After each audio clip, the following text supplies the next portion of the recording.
Maligo muna tayo guys dito sa tinatawag nilang Katao Falls. At nandito na nga tayo. At makikita niyo yan, dyan tayo magliligo mamaya. So bali, kakain muna tayo habang naghihintay na magligo.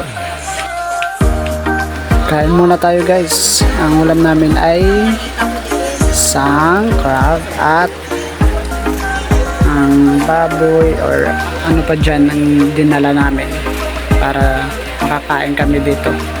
Magandang kumain na habang nandito kayo guys sa